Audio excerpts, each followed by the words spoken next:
Welcome to Shivraj footwear. ఒక madam మా దగ్గరికి 4 pairs ఆఫ్ చెప్పులు పట్టుకొచ్చారు. అన్ని ఫ్యాన్సీ వేర్ చెప్పులు ఇవి, పార్టీ వేర్ చెప్పులు ఇవి. చూడండి అన్న, దీనికి ప్రాబ్లం వచ్చేసి పింక్ కలర్ దానికి ఒక హోల్ పడ్డది, అది కవర్ చేయాలి. రెడ్ కలర్ షూ చూడండి అన్న, వాడకుండా పక్కకు పెట్టేయడం వల్ల పేస్టింగ్ అనేది టైం అయిపోయి ఊడిపోతుంది. దీనికి ఈ మేడం కి వాళ్ళ ఫ్రెండ్ ఒక 2 pairs గిఫ్ట్ ఇచ్చారంట షూస్. ఇవి ఇష్టంగా ఆ గిఫ్ట్ వాడుకోవాలని చెప్పేసి వాడుతున్నారు మేడం. ఇది దానికి పేస్టింగ్ చేయాలి. ఇంకోటి చూడండి అన్న, క్రీమ్ కలర్ షూ కి ఆ బఫ్ ఉన్నాయి కదా, అవి ఊడిపోయినాయి. ఇంకోటి బ్లూ కలర్ షూ చూడనా, ఇది కూడా పేస్టింగ్ ఊడిపోతుంది. పేస్టింగ్ ఎందుకు ఊడిపోతుంది అంటే మీరు బాక్స్ లో ప్యాకేజ్ పెట్టడం వల్ల గమ్ ఒక టైం ఉంటది, మీరు వాడినా వాడకపోయినా ఈ ప్రాబ్లం వస్తుంది అన్న. సో ఈ విషయం అంటే మనం కంప్లీట్ గా సోల్ పీకేసినాం అన్న. దీనికి పీకేసినాక అన్ని గమ్లు పెట్టేసినాం. దీనికి బఫ్ కి చూడనా కనిపించకుండా స్టిచింగ్ వచ్చింది, లోపల నుంచి స్టిచింగ్ వచ్చింది. ప్లస్ ఇంకోటి రెడ్ కలర్ షూ చూడండి అన్న, మొత్తం కంప్లీట్ సోల్ పీకేసినాక గమ్ పెట్టేసినాం. దీనికి అతక పెట్టేసినాం. దీనికి ఒకటే రీజన్ ఏందన్నా, ఫ్యాన్సీ వేర్ షూలు ఏంటంటే వాటర్ లో వాడొద్దు. వాటర్ లో వాడితే గమ్ అనేది ఊడిపోయే ఛాన్స్ ఉంటుంది. ఈ బ్లూ కలర్ షూ అదే పైన ఏందన్నా, కంప్లీట్ గా పీకేసినాము, మళ్ళీ రీపేస్టింగ్ చేసినాము. మళ్ళీ పింక్ కలర్ షూ శాండిల్ చూడన్నా, లోపల లెదర్ పెట్టాం. దీనికి కనిపించకుండా లెదర్ పెట్టి అతక పెట్టేసినాం. ఇంకో దాన్ని కూడా చేద్దాం అనుకున్నాను, ప్లస్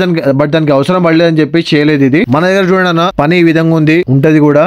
మన షాప్ వచ్చేసి జూబ్లీ హిల్స్ అపోలో హాస్పిటల్ దగ్గర ఉంది. అక్కడ వచ్చి మీరు ఎవరికి అడిగినా కూడా ఎవరైనా చెప్తారన్నా. Thank you.